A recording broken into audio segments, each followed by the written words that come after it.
What you're about to hear destroyed a billionaire's empire in a single night.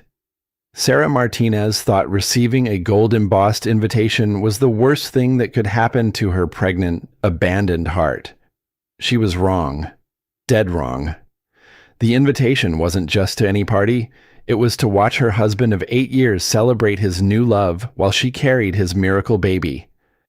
But when Sarah collapsed in a pool of blood at that glittering mansion, bleeding onto marble floors as 200 guests watched in horror, she had no idea this was just the beginning, because the beautiful Mistress, hiding behind designer gowns and perfect smiles, she wasn't who anyone thought she was.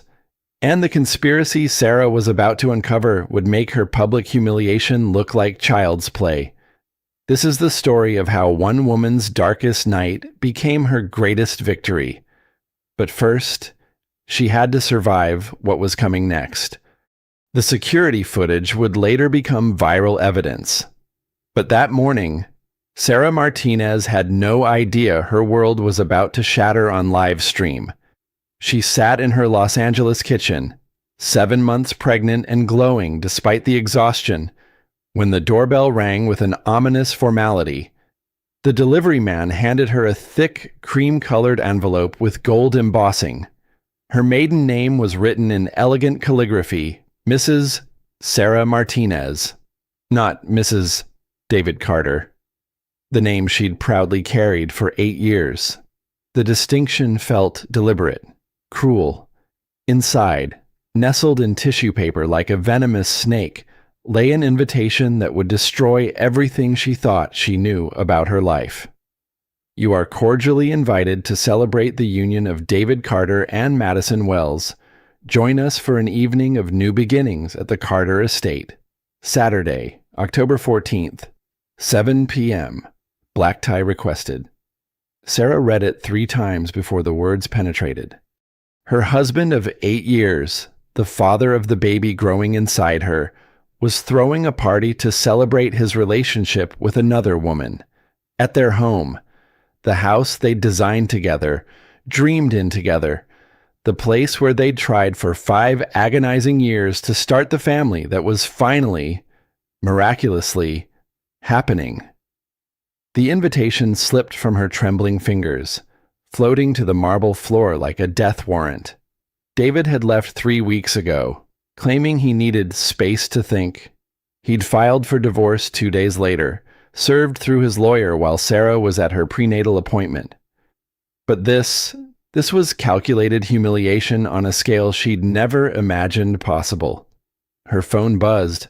A text from her sister Jenny. "Did you see Madison's Instagram story, I'm coming over?" With shaking hands, Sarah opened the app she'd avoided for weeks. Madison Wells, 26 years old, perfect body, perfect skin, perfect life.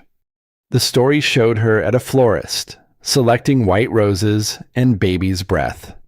The caption read, "Planning something special with my love. New chapter starting soon." The comments were devastating. Friends Sarah had known for years were liking the posts, congratulating Madison, as if Sarah had simply ceased to exist, as if 8 years of marriage, 5 miscarriages, and this miracle pregnancy meant nothing. Sarah ran to the bathroom and vomited until there was nothing left. 20 minutes later, Jenny burst through the front door without knocking, her face a mask of righteous fury. That narcissistic piece of garbage, that calculating little witch. She found Sarah curled on the bathroom floor, still clutching her phone. "I can't do this, Jen," Sarah whispered. "I can't fight them both. Look at her. Look at me." She gestured at her swollen body, her tear-stained face, her unwashed hair. Jenny knelt beside her sister, her voice fierce with determination. "You listened to me. Sarah Martinez. You are carrying his child. You built that company with him from nothing. You stood by him through 3 failed startups and a nervous breakdown. You are not disappearing because some Instagram influencer decided she wanted your life. But the party, Jen, He's throwing a party to celebrate replacing me. Then we crash it, Jenny said simply. We show up, hold your head high, and remind everyone exactly what kind of man celebrates his pregnant wife's replacement. Sarah stared at her sister. Are you insane? I can't show up there. I can barely leave the house without crying. You're going, Jenny said, pulling Sarah to her feet. Because if you don't, you'll regret it for the rest of your life. And more importantly, someday your son is going to ask you what you did when his father tried to erase you from existence. You need to have a good answer. The words hit like a physical blow. Sarah's hand moved instinctively to her belly, where her son kicked as if responding to the tension.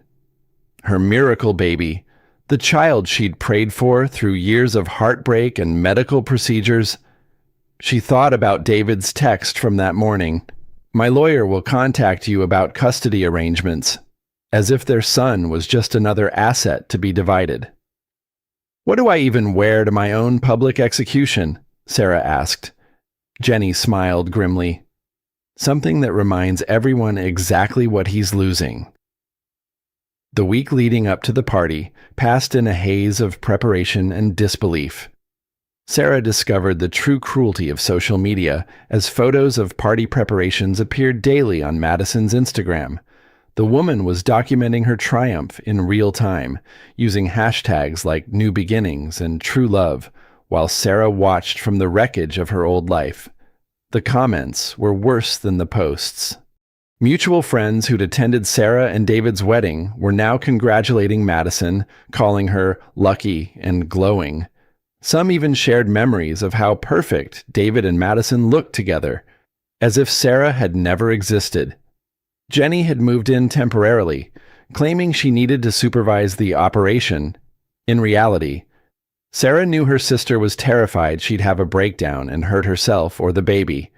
The fear wasn't entirely unfounded. There were moments, particularly at 3 a.m. when insomnia struck, that Sarah wondered if everyone would be better off without her. But then the baby would kick, and she'd remember she wasn't alone in this fight. We need to talk strategy, Jenny announced on Thursday morning, spreading newspapers across the kitchen table like a war room. This isn't just about showing up. It's about making a statement. Sarah pushed eggs around her plate, her appetite non-existent. What kind of statement? That I'm pathetic enough to attend my own humiliation? That you're strong enough to face it head on, Jenny corrected. Think about it, Sarah.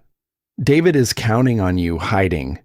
He wants you to disappear quietly so his narrative stays clean.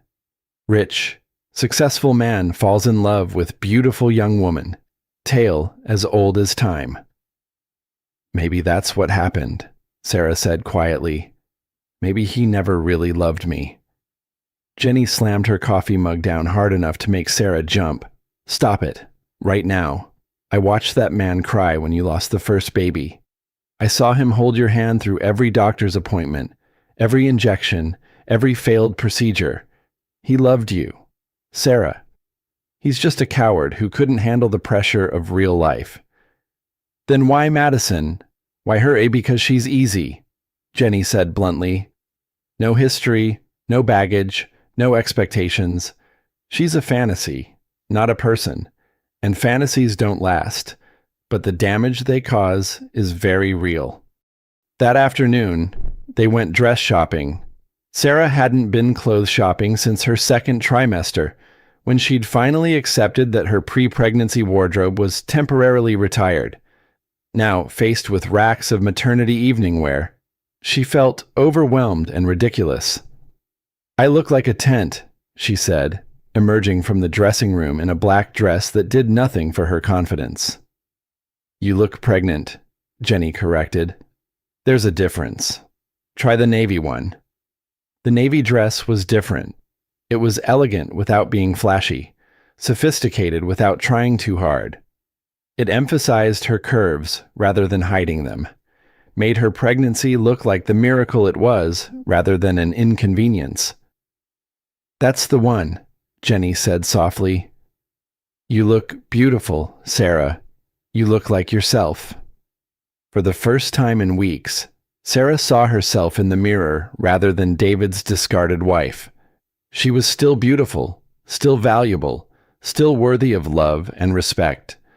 The realization made her cry, but for once, they weren't tears of despair. Friday night, Sarah lay awake staring at the ceiling, the navy dress hanging in her closet like armor for tomorrow's battle.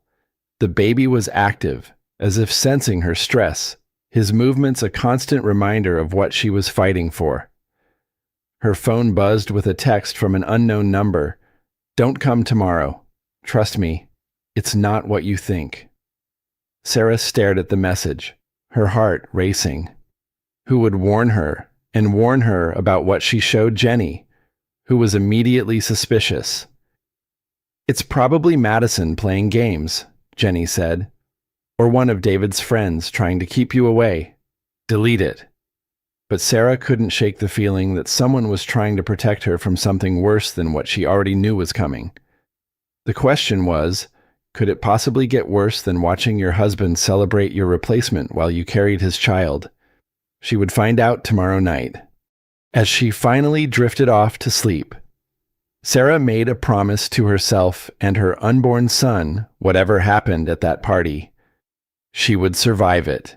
She would be strong enough to protect them both, no matter what David and Madison had planned. She had no idea that by tomorrow night, her promise would be tested in ways she couldn't imagine, and that the anonymous text would prove to be the only honest communication she'd receive all week. The storm was coming, and Sarah was about to walk directly into its eye. Saturday evening arrived with all the inevitability of a funeral. Sarah stood before her bathroom mirror, applying makeup with hands that trembled despite her best efforts to stay calm. The navy dress fit perfectly, transforming her pregnancy into something elegant rather than awkward. Jenny had arranged for a professional to do her hair, sweeping it into a sophisticated updo that made her look older, more composed. "You look like a queen," Jenny said, adjusting Sarah's earrings. "Remember that when you walk in there, you belong in that house more than any of them." The Uber ride to the Carter estate took 23 minutes through the winding roads of Beverly Hills. Sarah watched familiar landmarks pass by, each one a reminder of the life she'd built and lost. The coffee shop where she and David used to have Sunday breakfast, the park where they jogged together before her pregnancy, the restaurant where he'd proposed 8 years ago, young and ambitious and so sure they could conquer the world together. "Are you sure about this?" the driver asked, glancing at her in the rearview mirror as they turned onto her old street. "You look like you're going to your own execution," Sarah almost laughed. "Something like that." The estate was ablaze with lights, the circular driveway lined with luxury cars that gleamed under strategically placed spotlights.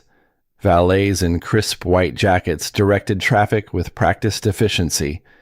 Through the windows, Sarah could see the party in full swing, at least 200 guests mingling in what used to be her living room. "I'll wait right here," the driver said unexpectedly. "Something doesn't feel right about this." Sarah paid him and stepped out into the warm October evening. The night air carried the scent of jasmine and expensive perfume, the sounds of laughter and clinking glasses. It should have been romantic. Instead, it felt like walking into a wake for her own life. The front door was open, guests flowing in and out freely. Sarah recognized most of them: business associates, social friends, people who'd been to dozens of dinner parties in this very house when she'd been the hostess. Now they looked right through her as if she were invisible. She made it 3 steps inside before the whispers started. "Oh my God, is that Sarah? What is she doing here? This is so awkward. Poor thing. She looks desperate." Sarah kept walking, her chin high, Jenny's words echoing in her head. "You belong here more than any of them. She moved through the crowd like a ghost, haunting her former life, noting the changes Madison had made to their home. The furniture was different, more modern and cold. The family photos had been replaced with abstract art. Even the smell was wrong. Madison's signature perfume instead of the vanilla candles Sarah had burned for years. She accepted a glass of sparkling water from a server who clearly recognized her but said nothing. The first sip nearly came back up as her nervous stomach rebelled, but she forced herself to keep moving, to keep breathing, to keep existing in this space that had been designed to erase her. Then she saw him. David stood near the grand staircase, wearing the Tom Ford tuxedo she'd bought him for their 5th anniversary. He looked exactly the same. Tall, handsome, confident, except for his eyes. When they met hers across the room, she saw something she'd never seen before. Genuine fear. He said something to the man beside him and started moving in her direction, weaving through guests who parted for him like he was royalty. Which, in this crowd, he essentially was Sarah. His voice was carefully neutral when he reached her, but she could see the tension in his jaw. "I wasn't sure you'd come. You invited me," she replied, her voice steadier than she'd expected. "Though I noticed the invitation was addressed to my maiden name." Subtle. A flush crept up his neck. "We need to talk. Privately. I don't think your girlfriend would appreciate that." As if summoned by the mention of her name, Madison Wells appeared at David's side like a perfectly orchestrated entrance. She was even more beautiful in person than in photos, tall, blonde, with the kind of effortless grace that came from a lifetime of privilege and professional photography. Her dress was white, because of course it was, a flowing creation that made her look like a modern goddess. "Sarah," Madison said, her voice dripping with false sympathy, "I'm so glad you decided to come. This must be incredibly difficult for you." The words were designed to sound compassionate, but Sarah heard the calculation behind them. This was performance art, a public display of Madison's magnanimity in front of an audience that was watching every micro-expression. "Actually, I wouldn't miss it," Sarah replied with a smile that felt like glass. "It's fascinating to see what rises from the ashes of a marriage." Madison's perfect smile flickered for just a moment, but David stepped forward before either woman could escalate further. "Let's take this somewhere private," he said firmly, his hand hovering near Sarah's elbow without quite touching. "Oh no," Sarah said, stepping away from him. "I think we're well past private conversations, don't you? After all, you've made everything else public." The crowd around them was pretending not to listen while hanging on every word. Sarah could feel phones being discreetly positioned to record whatever happened next. In a few hours, this would be all over social media, dissected and analyzed by strangers. "Sarah, please," David said, and for a moment she heard an echo of the man she'd fallen in love with 12 years ago. "Don't do this." "Don't do what?" she asked. "Don't exist. Don't have feelings. Don't carry your child while you celebrate my replacement." The words carried further than she'd intended, causing a ripple of shocked silence to spread through nearby guests. Madison's face went pale beneath her perfect makeup, and David looked like he wanted to disappear through the floor. That's when Sarah realized the anonymous text had been right. This wasn't what she thought it was, but it was something much, much worse. The confrontation by the staircase had drawn attention, but it was nothing compared to what happened next. A server appeared with a microphone and handed it to David, who suddenly looked like a man being led to his own execution. The crowd began to gather, sensing that the real entertainment was about to begin. "Ladies and gentlemen," David said, his voice carrying through the sound system with professional clarity. Thank you all for joining us tonight to celebrate a new chapter in my life. Sarah felt the words like physical blows. She was standing 15 feet away, 7 months pregnant with his child, and he was talking about new chapters as if she'd never existed. I've learned a lot about myself over the past few months, David continued, his eyes finding Madison in the crowd. About what really matters, about what love actually means. The crowd murmured approvingly. Sarah wondered if any of them remembered toasting her and David's marriage in this very room just 18 months ago. Madison has shown me what it means to be truly alive, David said, his voice growing stronger as he warmed to his theme. She's brought joy back into my life when I thought happiness was impossible. Sarah's vision started to blur around the edges. This wasn't just a celebration announcement. This was a deliberate assassination of their shared history, a public declaration that everything they'd built together had been a lie. I'm not a man who makes decisions lightly, David continued, reaching for Madison's hand as she joined him in the spotlight. But when you find your soulmate, you don't hesitate to build a life with them. Soulmate. The word that Sarah had treasured when he'd used it in his wedding vows 8 years ago was being recycled for a new audience, stripped of all meaning and authenticity. So tonight, I'm thrilled to announce that Madison and I are moving forward together as partners in every sense of the word. The crowd erupted in applause. Sarah watched in horror as people she'd considered friends cheered for her replacement, celebrating the destruction of her marriage as if it were a romantic comedy rather than a human tragedy. Then Madison took the microphone, and Sarah realized the evening was about to get infinitely worse. Thank you all so much, Madison said, her voice perfectly calibrated for maximum impact. David is the most incredible man I've ever known, and I feel so blessed to be building a future with him. She paused, her eyes scanning the crowd until they found Sarah. The smile that followed was pure calculation dressed up as compassion. I also want to acknowledge that new beginnings sometimes come with complicated circumstances. Madison continued, her voice taking on a tone of gentle understanding. I know tonight must be difficult for some people, and I want everyone to know that David and I approach this transition with nothing but respect and hope for healing. The crowd murmured its approval of her grace and maturity. Sarah felt like she was watching a master class in public manipulation, every word designed to paint Madison as the compassionate party while positioning Sarah as the bitter, unstable ex-wife.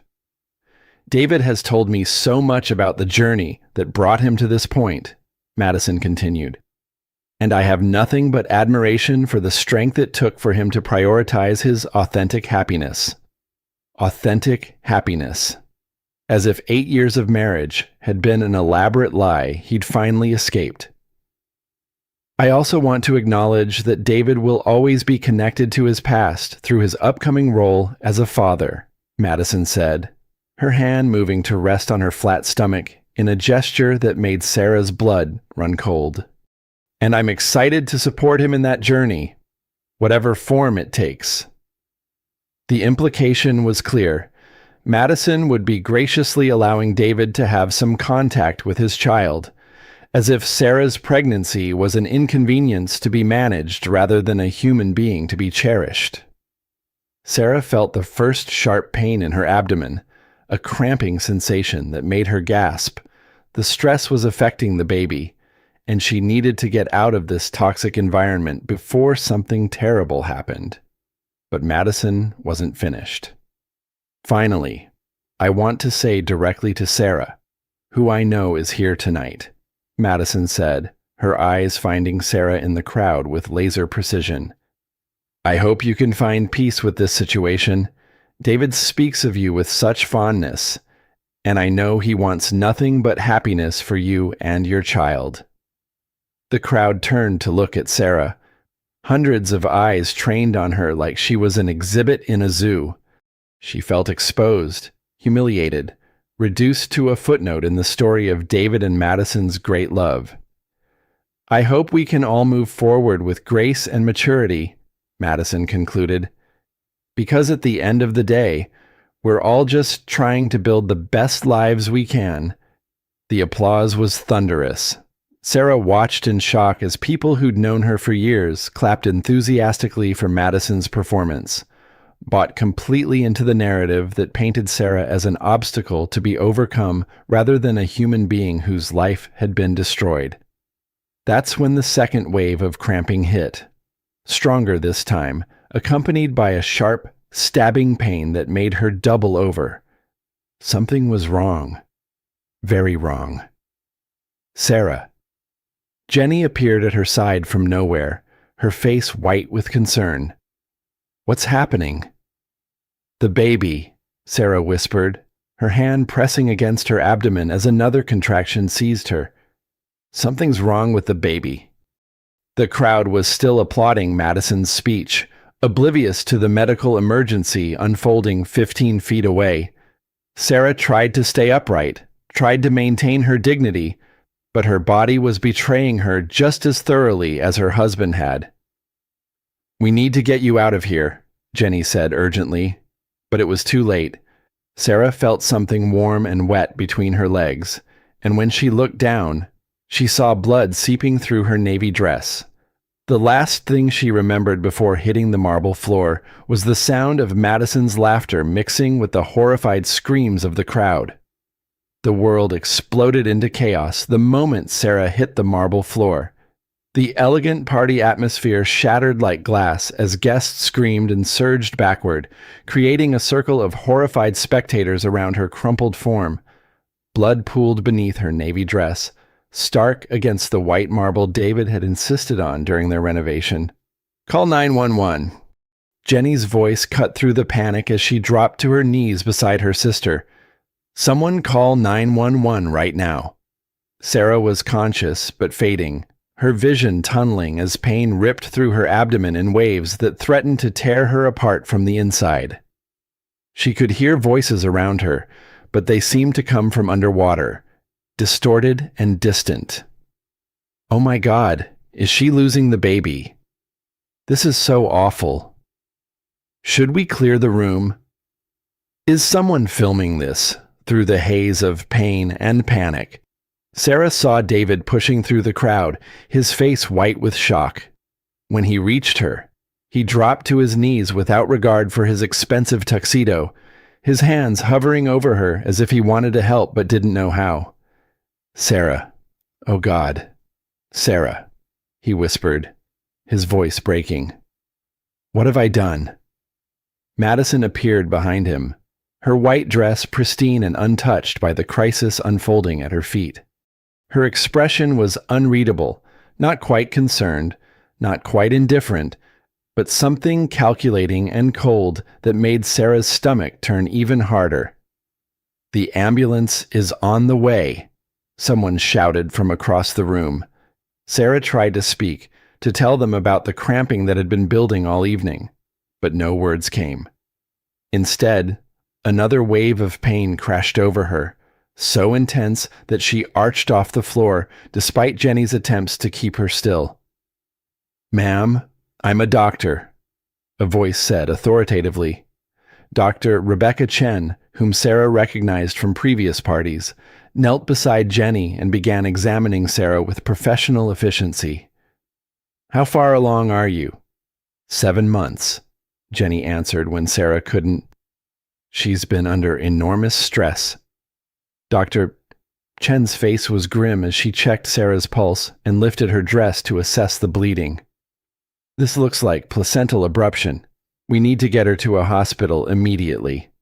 "What does that mean?" David asked, his voice raw with fear. "It means the placenta is separating from the uterine wall," Dr. Chen explained tersely. "It can be life-threatening for both mother and baby." Sarah heard the words but couldn't process them. Life-threatening, both mother and baby.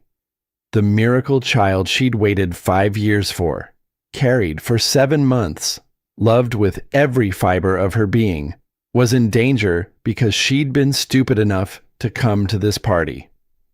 The paramedics arrived like a SWAT team, pushing through the crowd with professional urgency. They transferred Sarah to a gurney with efficient precision, starting an IV line and checking her vital signs while asking rapid-fire questions that Jenny answered on her behalf. Any history of pregnancy complications? 5 previous miscarriages, but this pregnancy has been normal until tonight. Any drug or alcohol use? None. She's been incredibly careful. Recent trauma or stress? Jenny's eyes found David across the room. You could say that. As they wheeled her toward the ambulance, Sarah caught a glimpse of the party guests standing in shocked clusters, some still holding champagne glasses as if unsure whether the evening was over. Their faces showed a mixture of morbid fascination and uncomfortable guilt, like people who'd come to watch a public execution and gotten more than they'd bargained for.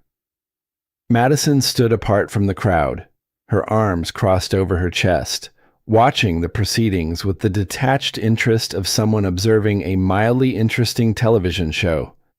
There was no concern in her expression, no horror at what her actions had helped precipitate, just cold calculation, as if she were already planning how to spin this crisis to her advantage. David tried to follow the gurney, but the paramedics stopped him at the ambulance doors. "Family only," one of them said firmly. "I'm her husband," David protested. "Not anymore," Jenny said icily, climbing into the ambulance beside Sarah. "You made that very clear tonight." The doors slammed shut, cutting off David's protests and Madison's calculating stare. As the ambulance pulled away, Sarah could see the Carter estate in the rearview window, blazing with lights like a fortress she'd been exiled from. The party was over, but somehow she doubted that would stop the guests from talking about what they'd witnessed for months to come. "The baby," Sarah whispered, her first words since the collapse. "Is going to be fine," Jenny said firmly, gripping her hand. "You're both going to be fine." But Jenny's eyes were red with tears, and Sarah could see her own fear reflected in her sister's face. The pain was getting worse, not better, and the paramedic monitoring her vital signs looked increasingly concerned. "Fetal heart rate is dropping," he said quietly into his radio. "ETA to Cedars-Sinai is 8 minutes. Have NICU standing by." NICU. Neonatal Intensive Care Unit. For babies who were too small, too sick, too fragile to survive on their own. Sarah closed her eyes and tried to send every ounce of her strength to the tiny life inside her. The son she'd already named Ethan after David's grandfather. "Please, survive this," she prayed silently. "Please don't let my stupidity kill you." As the ambulance raced through the streets of Beverly Hills toward the hospital, Sarah made a promise to herself and her unborn child if they both survived this night. She would never again put them in danger for the sake of her pride or her pain. She had no way of knowing that this crisis would prove to be the least of her worries, and that the real betrayal was still waiting to unfold.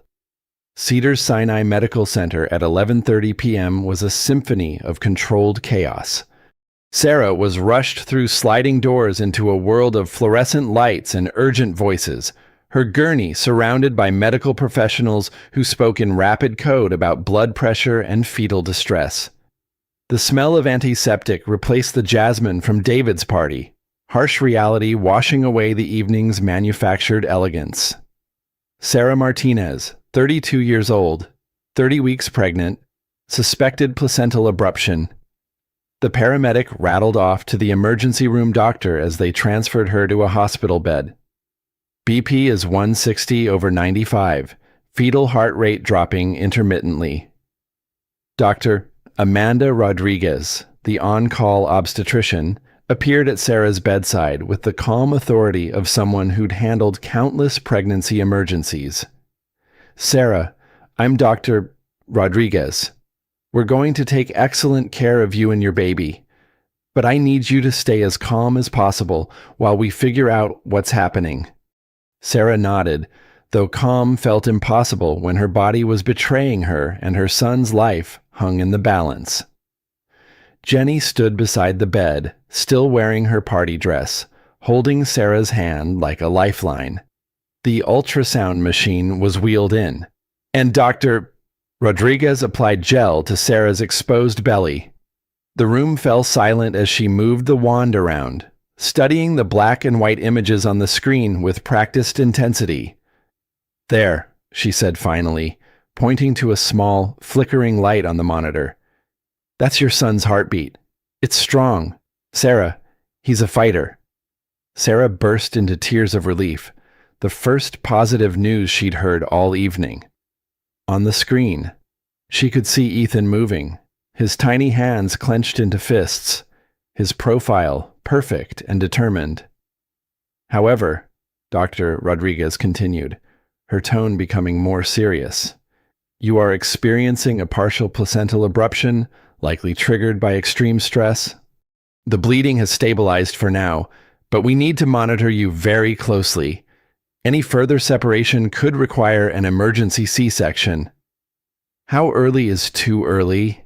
Jenny asked the question Sarah was too afraid to voice. "At 30 weeks, babies have an excellent chance of survival with proper NICU care," Dr. Rodriguez said. "But obviously, we want him to stay put as long as possible. Sarah, I need you to understand that the next 24 to 48 hours are critical. Complete bed rest, minimal stress, and we monitor both of you constantly. Minimal stress." Sarah almost laughed at the impossibility of that instruction. Her husband had just publicly celebrated her replacement while she carried his child. Her entire life had imploded in front of 200 witnesses. Minimal stress seemed about as achievable as sprouting wings. "Can I stay with her?" Jenny asked. "Of course, family support is crucial right now." They moved Sarah to a private room in the maternity ward, a space that felt both sterile and oddly comforting. The bed was positioned so she could see out the window to the city lights of Los Angeles, a reminder that life continued beyond this medical crisis. Jenny settled into the uncomfortable chair beside the bed, still wearing her heels from the party. "I should call Mom and Dad," she said. "They're going to want to fly out." "Not yet," Sarah said quickly. "Let's see what happens in the next day or two. No point in panicking everyone if this stabilizes." What she didn't say was that she couldn't bear the thought of her parents seeing her this broken, this humiliated. They'd warned her about David's ego, his need to always be the center of attention. They'd been polite about it, supportive of her choice. But she'd seen the concern in their eyes during the wedding planning. "You should try to sleep," Jenny said. But sleep felt impossible with monitors beeping and nurses checking on them every hour. At 2 a.m., there was a soft knock on the door. David appeared in the doorway, no longer wearing his tuxedo, but dressed in jeans and a wrinkled button-down shirt. He looked like he'd aged 10 years since the party. "How is she?" he asked Jenny, as if Sarah weren't right there and conscious. "How do you think she is?" Jenny snapped. "You nearly killed her tonight." "I didn't mean for this to happen," David said, stepping into the room despite Jenny's obvious hostility. "Sarah, I'm so sorry. I never wanted you to get hurt." Sarah looked at him, really looked at him, for the first time in months. The man she'd fallen in love with at 24, built a company with, dreamed of children with for years. He looked genuinely devastated, but she could no longer tell if his emotions were real or just another performance. "You invited me to that party," she said quietly. You sent me an invitation to watch you celebrate my replacement. What exactly did you think would happen? I thought you wouldn't come, he admitted, running his hands through his hair. The invitation was Madison's idea. She said it would show that we were handling the separation with maturity and grace. Of course, it had been Madison's idea. Sarah filed that information away for future consideration. And you agreed to it, she said. You thought it was appropriate to invite your pregnant wife to your girlfriend's celebration party. Ex-wife, David corrected automatically, then immediately looked like he regretted the words. The divorce papers.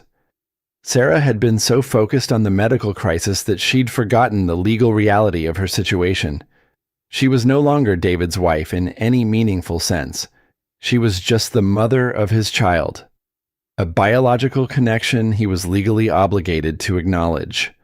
I want you to leave, she said, her voice steady despite the pain in her chest.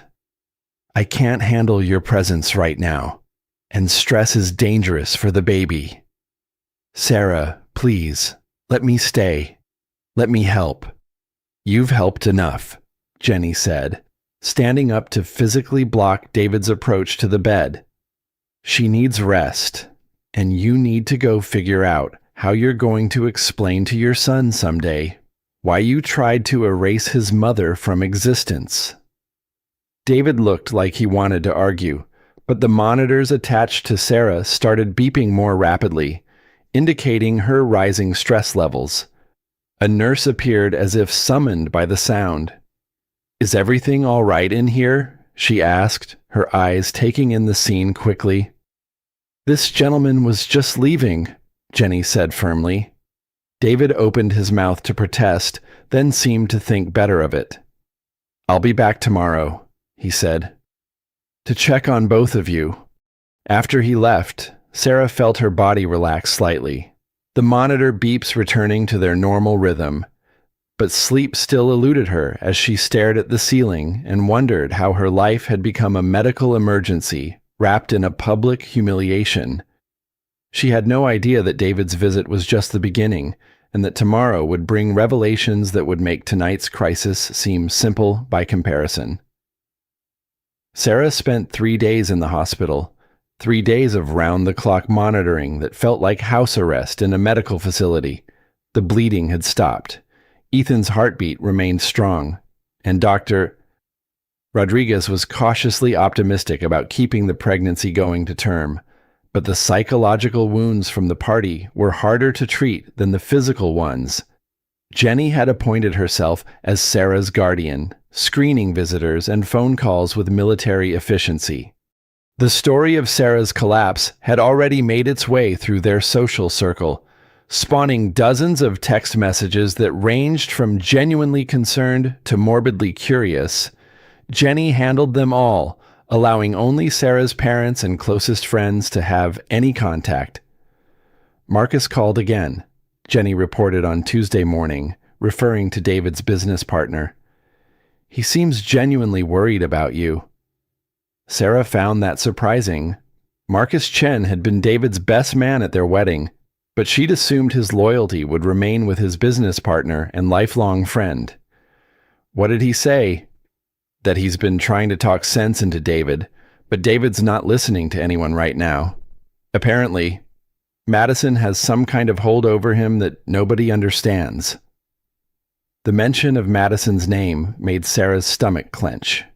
She'd been trying not to think about the woman who'd orchestrated her public humiliation, but avoiding the subject felt like pretending a tumor didn't exist just because you couldn't see it. Has David been back? Every day, Jenny said. I keep telling him you're sleeping or with doctors. He brings flowers that I throw away and asks questions about Ethan that I don't answer.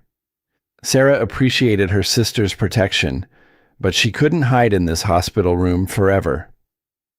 Eventually, she'd have to face the reality of co-parenting with David, of sharing custody with a man who'd chosen to celebrate her replacement while she carried his child.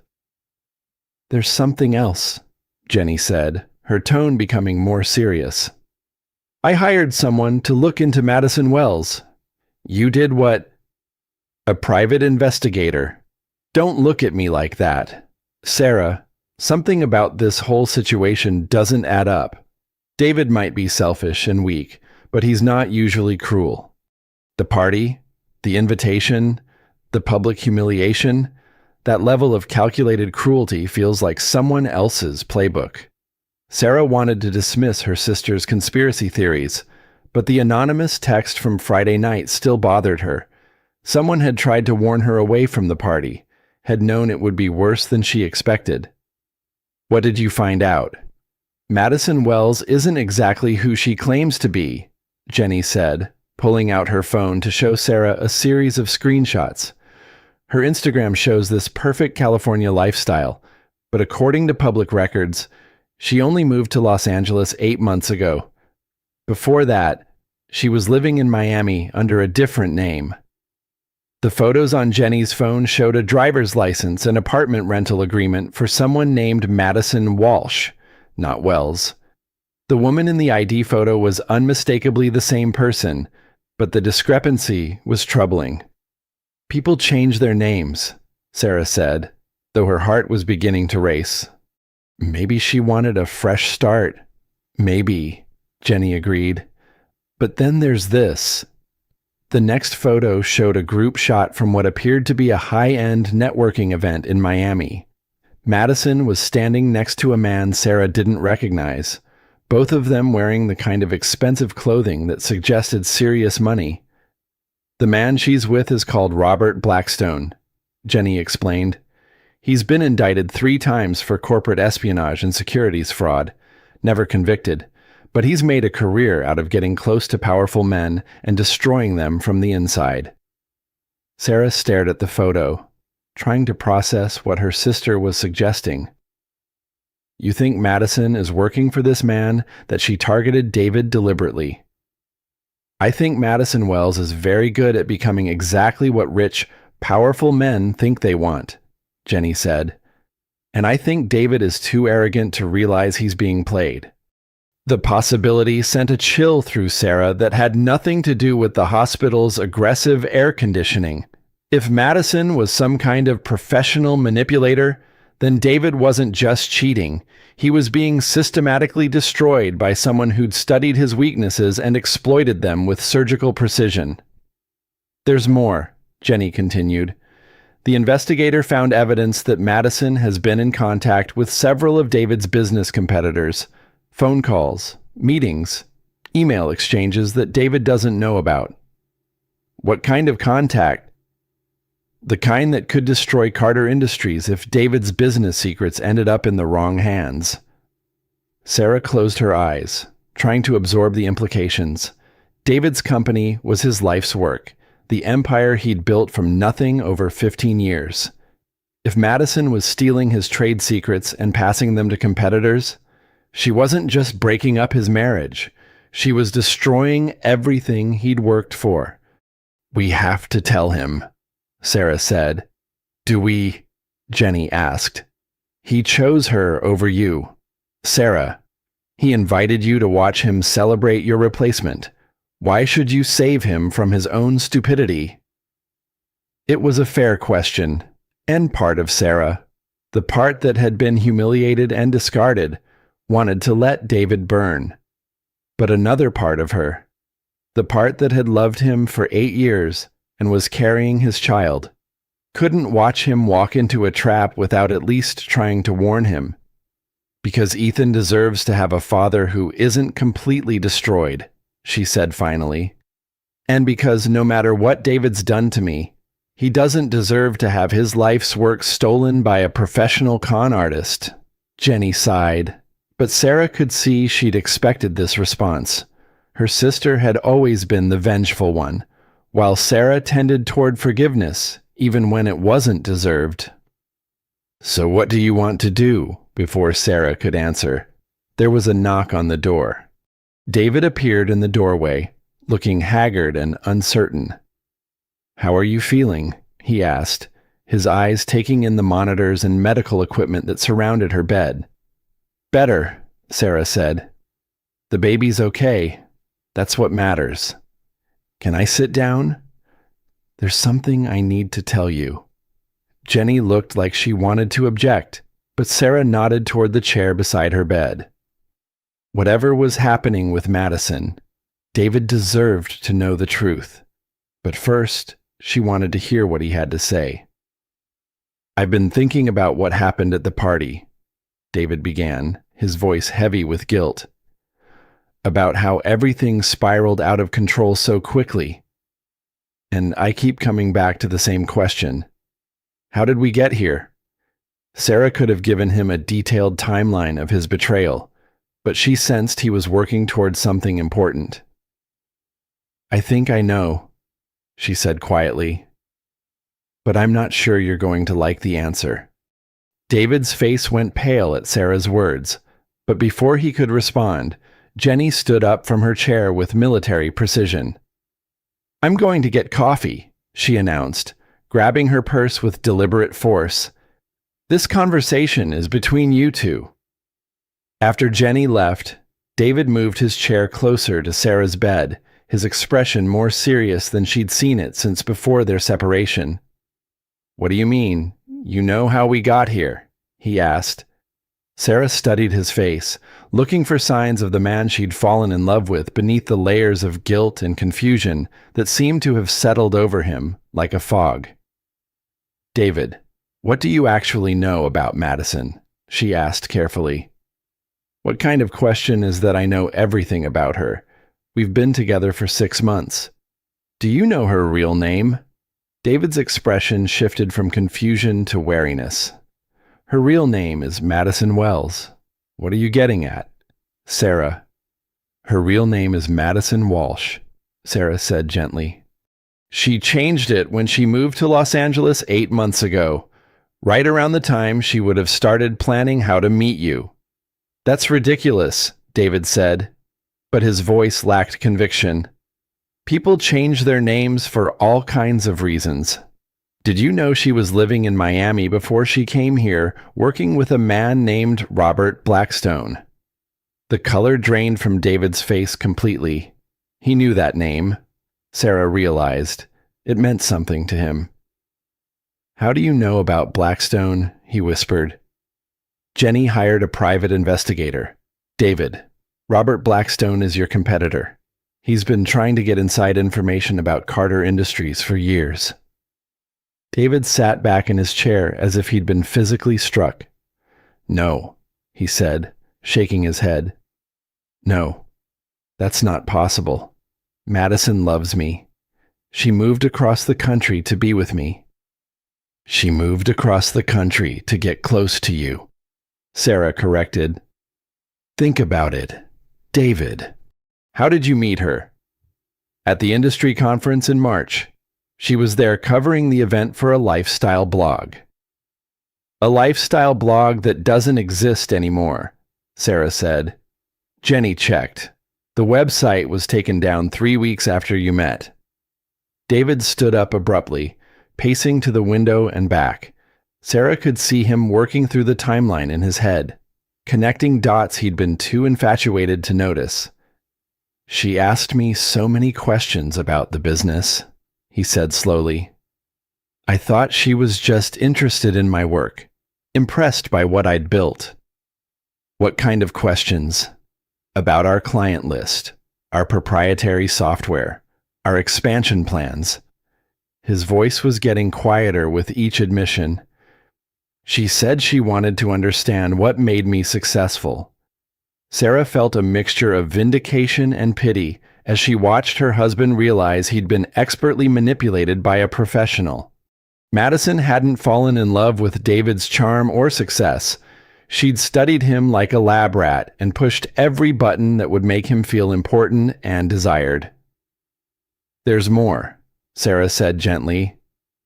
The investigator found evidence that Madison has been meeting with your competitors, sharing information she's gotten from you. David stopped pacing and turned to face her, his expression a mixture of devastation and growing anger. How much information? Enough to explain why you've been losing clients to Blackstone Industries over the past 3 months. The words hit him like a physical blow. Carter Industries had indeed been hemorrhaging clients recently, losing major contracts to competitors who seemed to know exactly how to undercut their bids and exploit their weaknesses. "She's been in my office," David said, his voice hollow. "She has access to my computer, my files, everything." "I'm sorry," Sarah said, and she meant it. Watching David realize the extent of his betrayal was painful, even after everything he'd put her through. "Why are you telling me this?" he asked suddenly. "After what I did to you, why would you warn me?" Sarah touched her belly, where Ethan was performing his regular afternoon gymnastics routine. "Because you're his father," she said simply, "and because no one deserves to have their life's work stolen, not even you." David sat back down heavily, his head in his hands. "I've lost everything," he said. "My marriage, my company, my self-respect. And for what? For a woman who was playing me from day one." "You haven't lost everything," Sarah said firmly. "You still have your son, and you still have a chance to save your company if you act quickly. How? You confront Madison, you find out exactly what she's passed along and to whom, you document everything and turn it over to the FBI if necessary. Corporate espionage is a federal crime. David looked up at her with something like wonder in his eyes. "After everything I've done to you, you're still trying to save me." "I'm trying to save our son's future," Sarah corrected. "If Madison destroys Carter Industries, Ethan loses his inheritance and his father's legacy. I won't let that happen." Before David could respond, the door burst open and Jenny rushed in, her face white with panic. "We have a problem," she said breathlessly. "Madison's outside. She's demanding to see David, and she's not taking no for an answer."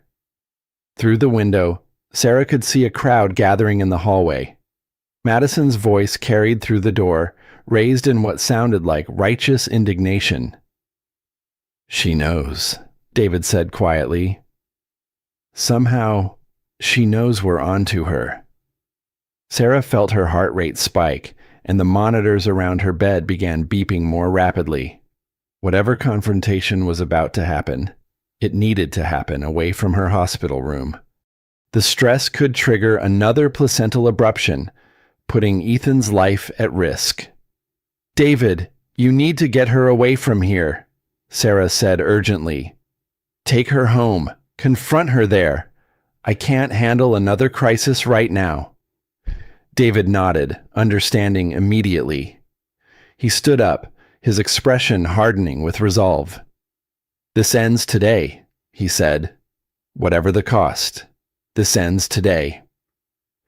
As he walked toward the door to face Madison, Sarah realized that the real battle was just beginning, and this time, she wouldn't be on the sidelines watching her life explode. This time, she would be fighting for her son's future, even if it meant saving the man who'd broken her heart. Madison Wells stood in the hospital hallway like a force of nature barely contained by civilized society. Her usual perfect composure had cracked, revealing something sharp and dangerous underneath. When David emerged from Sarah's room, her green eyes locked onto him with predatory intensity. "We need to talk," she said, her voice pitched low but carrying clearly through the corridor. "Now." "Yes, we do," David replied, his own voice steady in a way that surprised Sarah as she watched through the partially open door. "But not here. This is a hospital. Madison, there are sick people trying to rest." "Oh, how considerate of you," Madison said, her tone dripping with sarcasm. "Suddenly, you care about other people's comfort. That's new." Jenny had positioned herself in the doorway, blocking Madison's view into the room while keeping an eye on the confrontation. Sarah could see her sister's tension in the rigid line of her shoulders. "Let's go home," David said firmly. We can discuss whatever's bothering you there." "What's bothering me," Madison said, stepping closer to him, "is that your ex-wife has been spreading lies about me, hiring investigators, making accusations, trying to destroy my reputation." So she did know about the investigation. Sarah wondered how Madison had found out so quickly and what that said about the scope of her surveillance operation. "Are they lies?" David asked quietly. The question hung in the air like a challenge. Madison's perfect mask slipped for just a moment, revealing a flash of something cold and calculating before she reassembled her expression into wounded innocence. "How can you even ask me that?" she said, reaching for his arm. "After everything we've shared, everything we've built together, you're going to believe the desperate accusations of a woman who can't accept that you've moved on." David stepped away from her touch, a gesture that didn't go unnoticed. "I asked you a simple question, Madison. Are Sarah's accusations lies?" "This is ridiculous," Madison said, her voice rising despite the hospital setting. "I'm not going to dignify paranoid conspiracy theories with a response." "Then let's go home," David said again, his tone leaving no room for argument. "We'll settle this privately." Madison looked like she wanted to push past him into Sarah's room, but David blocked her path with his body.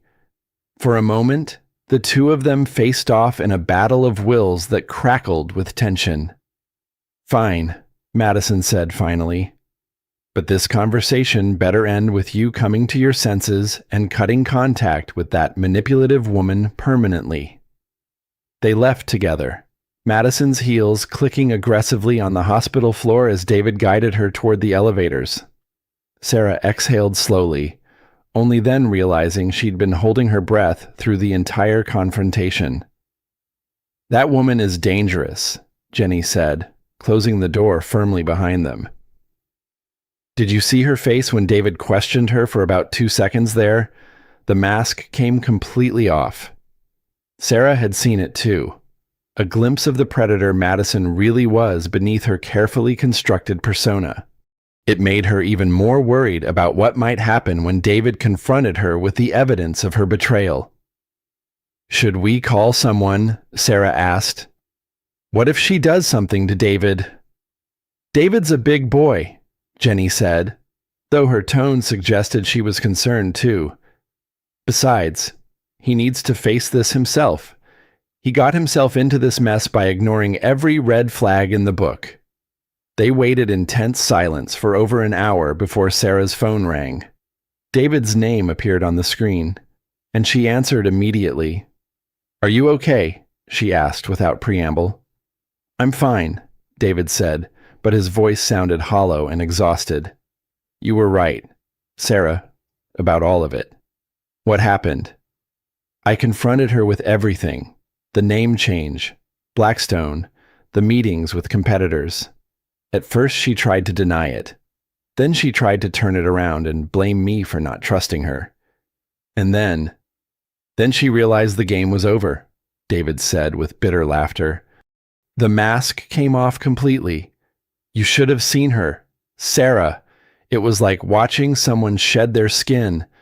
The woman I thought I loved never existed." Sarah felt a complex mixture of vindication and sadness. She'd been right about Madison, but taking satisfaction in David's pain felt hollow when their son would ultimately suffer the consequences. What did she say? That I was an easy mark from the beginning. That my ego made me vulnerable to exactly the kind of manipulation she specialized in. She said I was so desperate to feel young and desired again that I ignored obvious signs she was using me. The words must have been devastating to hear, especially because they contained more truth than David probably wanted to acknowledge. "I'm sorry," Sarah said, and meant it. "She's been copying files from my computer for months," David continued. "Client lists, financial projections, proprietary software code. She's passed everything to Blackstone Industries. My own company has been competing against its own stolen information. What are you going to do?" I've already called my lawyer and the FBI, David said.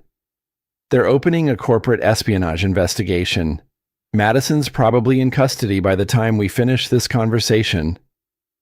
Sarah closed her eyes, trying to process the magnitude of what had unfolded. In less than 24 hours, her husband's affair had revealed itself to be an elaborate corporate conspiracy that had nearly destroyed both his marriage and his business. "Where are you now?" she asked. "Sitting in my car outside the police station." David said, "I needed to call you before I go in to give my statement.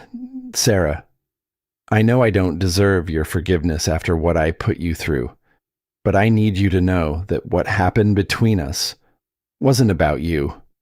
It was about my own weakness, my own stupidity." "I know," Sarah said quietly. It didn't erase the pain of his betrayal or the humiliation of that party, but understanding Madison's manipulation did provide some context for how quickly David had abandoned their marriage. "I want to be a good father to Ethan," David continued. "I know I don't deserve the chance, but if you'll let me, I want to try to make up for the damage I've caused." Sarah looked out the hospital window at the city lights beginning to twinkle in the early evening darkness. Tomorrow, she would be discharged. Tomorrow, she would begin building a new life as a single mother. But tonight, for the first time in months, she felt like the worst was finally behind them. "We'll figure it out," she said, but one day at a time. 6 months later, Sarah stood in the nursery of her new apartment, watching Ethan sleep in his crib. Born healthy at 37 weeks after spending the remainder of her pregnancy on modified bed rest, he was now a thriving 4-month-old with David's dark hair and what Sarah hoped was her own stubborn determination. The apartment was smaller than the Beverly Hills mansion she'd shared with David, but it was hers. Every piece of furniture, every decoration, every decision had been made by her alone. It felt like freedom after years of compromise and consultation. Jenny appeared in the doorway, holding 2 cups of coffee and wearing the satisfied expression of someone whose suspicions had been thoroughly vindicated. "Madison Walsh made the news again," she announced, handing Sarah a mug and settling into the rocking chair beside the crib. "Good news or bad news?" Sarah asked, though she was no longer sure she cared either way. Madison's arrest and the subsequent investigation had become tabloid fodder for weeks, but Sarah had tried to distance herself from the circus. "Sentenced to 5 years in federal prison for corporate espionage," Jenny said. Apparently, David's company wasn't her first target. The FBI found evidence linking her to similar schemes involving 3 other tech executives over the past 2 years. Sarah felt a mixture of satisfaction and pity. Madison was a predator who destroyed multiple lives in pursuit of money and power. But she was also a cautionary tale about what happened when someone chose manipulation over authentic connection. "How's David handling it?" Jenny asked. "Better than I expected," Sarah said honestly. The past 6 months had revealed a version of David she'd forgotten existed. Humbled, focused, genuinely committed to rebuilding his relationship with his son. Carter Industries survived the security breach, and he's been surprisingly present as a father. It was true. David visited Ethan 3 times a week, had attended every pediatric appointment, and had even taken a parenting class to learn proper infant care techniques. He was awkward and overeager, but his love for their son was genuine and undeniable. "And how are you handling it?" Jenny asked, her tone gentler. Sarah considered the question as she watched Ethan's chest rise and fall in the steady rhythm of infant sleep. The past 6 months had been the hardest of her life, recovering from a traumatic birth, navigating single motherhood, rebuilding her identity outside of her marriage. But they'd also been transformative in ways she couldn't have imagined. "I'm okay," she said, surprised to realize it was true. "Better than okay, actually, For the first time in years, I feel like myself. The divorce had been finalized 3 months ago, a surprisingly amicable process once Madison's manipulation came to light. David had insisted on generous financial support, partly out of guilt and partly because he genuinely wanted to ensure Ethan's security. Sarah had used part of the settlement to start her own marketing consultancy, working with small businesses while maintaining the flexibility to be present for her son. "Have you thought about dating?" Jenny asked carefully. Sarah laughed, gesturing to her postpartum body and the spit-up stain on her shirt. "I can barely manage to shower regularly. Romance is not exactly a priority right now." "I'm not talking about romance," Jenny said. "I'm talking about remembering that you're a woman, not just a mother." It was a fair point. Sarah had thrown herself so completely into motherhood and career rebuilding that she'd forgotten to consider her own emotional needs beyond survival and stability. "Maybe someday," Sarah said, "but right now, this is enough." She meant it. Standing in her own home, watching her healthy son sleep, knowing she'd survived the worst betrayal of her life and emerged stronger, it felt like more than enough. It felt like victory. The doorbell rang, interrupting her thoughts. David appeared in the hallway a few minutes later, carrying grocery bags and wearing the slightly overwhelmed expression of someone still learning to navigate unexpected parenthood. "I brought dinner," he announced, "and diapers, and that organic baby food you mentioned." "You don't have to bring groceries every time you visit," Sarah said, though she appreciated the gesture. "I want to," David replied simply. "It's the least I can do." They'd settled into an easy co-parenting rhythm that worked better than Sarah had expected. David was respectful of her space and decisions, grateful for every moment with Ethan, and carefully avoiding any reference to their shared romantic history. It wasn't friendship exactly, but it was functional and peaceful. As David lifted Ethan from his crib for their evening routine, Sarah felt a sense of completion that had nothing to do with reconciliation or forgiveness.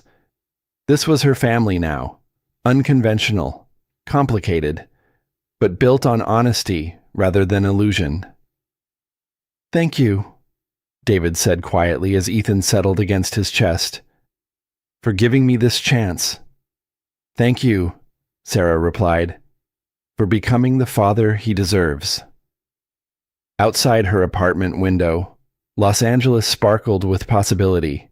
Sarah's life looked nothing like what she'd planned at 24 when she'd married David with stars in her eyes and dreams of traditional happiness.